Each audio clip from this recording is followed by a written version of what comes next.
வணக்கம் friends, welcome to my channel.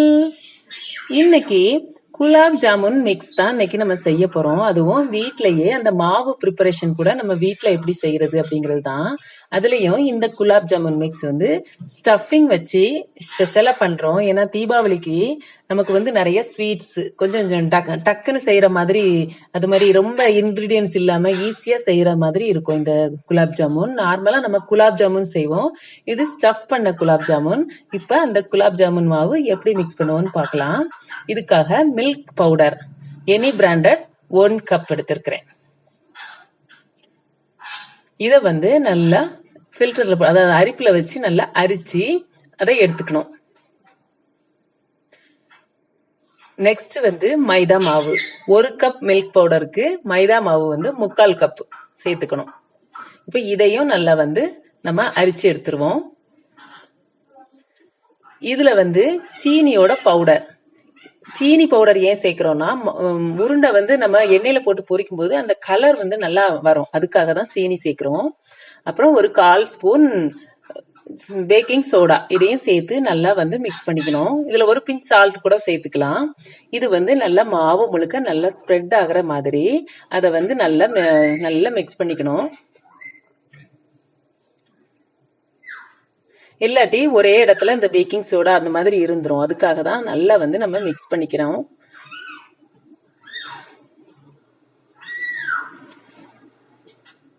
இப்போ வந்து நல்லா மிக்ஸ் பண்ணியாச்சு. இதுல வந்து 2 ஸ்பூன் வந்து நெய் சேர்த்துக்கிறேன். நெய் சேர்க்கும் போது இது வந்து உருண்டை பிடிக்கும் போது நமக்கு நல்லா ஒட்டாம நல்லா ஸ்மூத்தா வரும், அதுக்காக தான் நெய் சேர்த்துக்கிறேன். இதையும் நல்லா வந்து கை வச்சு நம்ம பிசைஞ்சோம்னா இன்னும் நல்லா இருக்கும். ஏன்னா கை வச்சு பிசையும் போது நல்லா எல்லா இடமும் ஈவனா ஸ்ப்ரெட் ஆயிருக்கான்னு நமக்கு தெரியும், அதனாலதான்.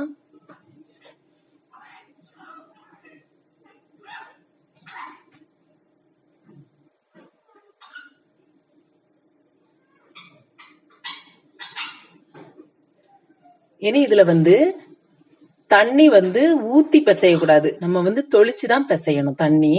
ஏன்னா ஊத்தி பிசைஞ்சோம்னா தண்ணி வந்து டக்குன்னு அதிகமாயிரும். அதே போல பிசையும் போது இந்த மில்க் பவுடர் வந்து ஒரு மாதிரி பிச்சு பிச்சுன்னு ஒட்டும், அது ஒண்ணும் செய்யாது. நம்ம வந்து தண்ணி தொளிச்சு ஒரு சப்பாத்தி மாவு பதத்துக்கு அதை வந்து பிசைஞ்சு எடுத்துடணும்.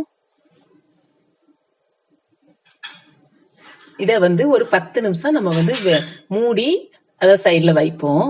அதே போல முந்திரி பருப்பு, இது வந்து ஒரு 20 முந்திரி பருப்பு எடுத்து ரவை பதத்துக்கு அதை வந்து நல்லா அரைச்சி வச்சிருக்கிறேன். இது வந்து ஸ்டஃபிங்காக. இதை ஒரு சைட்ல வச்சிடலாம். அதாவது நல்லா ரவை பதத்துக்கு, ரொம்ப பட்டு போல வேண்டாம், ஒரு மாதிரி கொஞ்சம் ரஃபா இருந்தா போதும், ரவை மாதிரி. அதை வந்து ஒரு சைட்ல இருக்கட்டும். இப்போ வந்து 2 கப்பு சீனி, அதாவது சுகர் வந்து 2 கப் எடுத்திருக்கிறேன். அதுக்கு 2 கப் தண்ணி ஊத்தி நம்ம நல்லா வந்து கொதிக்க விடணும்.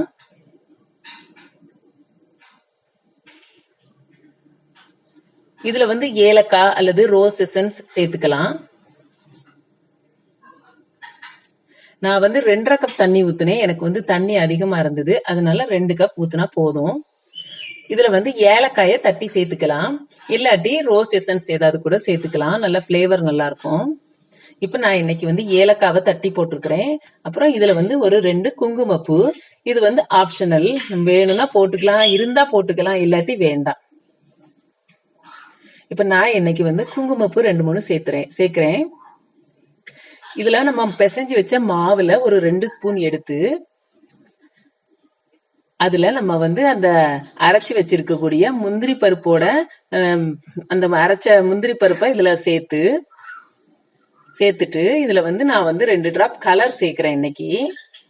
இந்த கலருக்கு பதிலா பீட்ரூட் ஜூஸ் ஊத்தலாம், மஞ்சள் பொடி போடலாம், இல்லாட்டி அது கேசரி கலர் கூட போடலாம், இல்ல கலர் போடாமலே இருக்கலாம். இது வீடியோவுக்கு அந்த ஸ்டஃபிங் பண்ணது வந்து அப்படி தெரியறதுக்காக நான் வந்து இன்னைக்கு கலர் சேர்த்திருக்கிறேன். பீட்ரூட் கலர், மஞ்சள் போட்டோம்னா நமக்கு நல்லா கலர்னால நமக்கு ஒரு ப்ராப்ளமும் இல்ல. இதுல வந்து லைட்டா ஒரு 1/4 ஸ்பூன் தண்ணி ஊத்தி அதை வந்து நல்லா உருண்டை பிடிக்கிற பதத்துக்கு வந்து நம்ம பிசைஞ்சு அதை எடுத்து வச்சிடணும். அதே போல கலரும் நல்லா எல்லா இடமும் ஈவனா மிக்ஸ் ஆகும், அதுக்காக.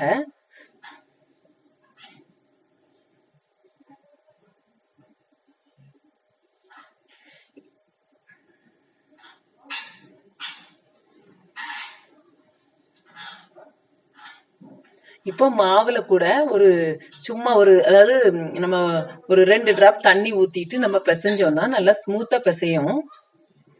ஏன்னா அது அப்படியே இருக்கும்போது கொஞ்சம் கட்டியா இருக்கும். அதனாலதான் இதுல வந்து ஒரு கொஞ்சமா கீ எடுத்து சைட்ல வச்சுட்டு நம்ம அத கீய தொட்டு தொட்டு இந்த மாவை வந்து நம்ம நல்லா உருண்டை பிடிச்சோம்னா நல்லா ஸ்மூத் பால்ஸ் ஆட்டு நமக்கு கிடைக்கும்.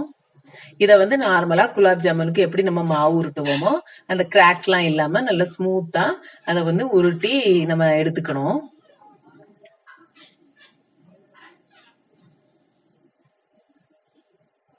இந்த முந்திரி பருப்பு ஸ்டஃபிங்க்கு பதிலா பாதாம் வைக்கலாம், பிஸ்தா வைக்கலாம், கிரவுண்ட் கூட வச்சுக்கலாம்.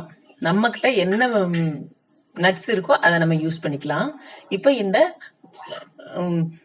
பூரணத்தையும் சின்ன சின்ன பால்ஸ் ஆட்டு உருட்டி வச்சுப்போம்.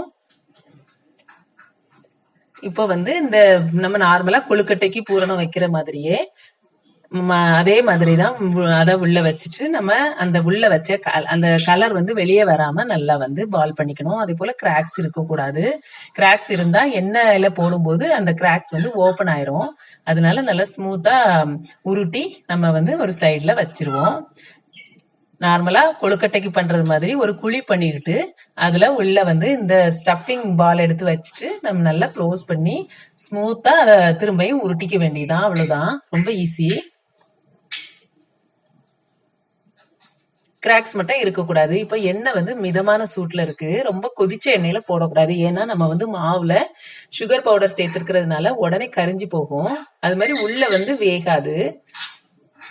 இப்ப வந்து நம்ம இந்த பால்ஸ போட்டு மிதமான சூட்ல நல்லா டார்க் கலர் வர்றது வரை பொரிக்கணும். இப்ப ஜீராவை வந்து நம்ம ஃபில்டர் பண்ணிக்கலாம்.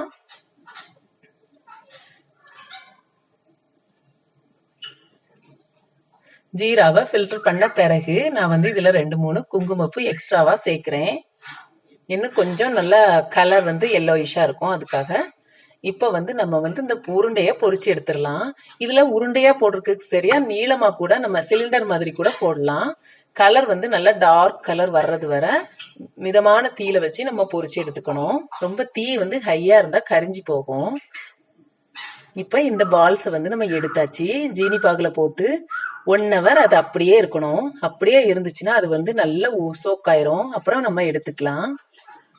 இந்த தடவை தீபாவளிக்கு இந்த ஸ்வீட்டை எல்லாரும் வீட்டுல செய்து அசத்துங்க. அதே போல நம்ம இந்த இதுல வந்து கடையில வாங்கின குலாப் ஜாமுன் மிக்ஸ் சேர்க்கல. குலாப் ஜாமுன் மிக்ஸ் எல்லாம் கடையில வந்து அவ்வளவு காஸ்ட்லியா இருக்கும். ஆனா வீட்டுல வந்து நம்ம வீட்டுல இருக்கக்கூடிய பொருள் வச்சே நம்ம அழகா மிக்ஸ் பண்ணி அவ்வளவு ஜூஸியான குலாப் ஜாமுன் ரெடி. அவ்வளோ டேஸ்டா இருந்தது. இது என்னோட ஃப்ரெண்டோட ரெசிபி. அவங்கதான் இன்னைக்கு வந்து இதை செய்து காட்டியிருக்கிறாங்க.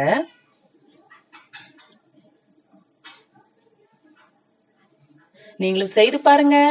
பிடிச்சிருந்தா லைக் பண்ணுங்க, ஷேர் பண்ணுங்க, கமெண்ட் பண்ணுங்க. என்னோட சேனலை ஃபர்ஸ்ட் டைமா பாக்குறவங்க சப்ஸ்கிரைப் பண்ணுங்க. Thank you friends.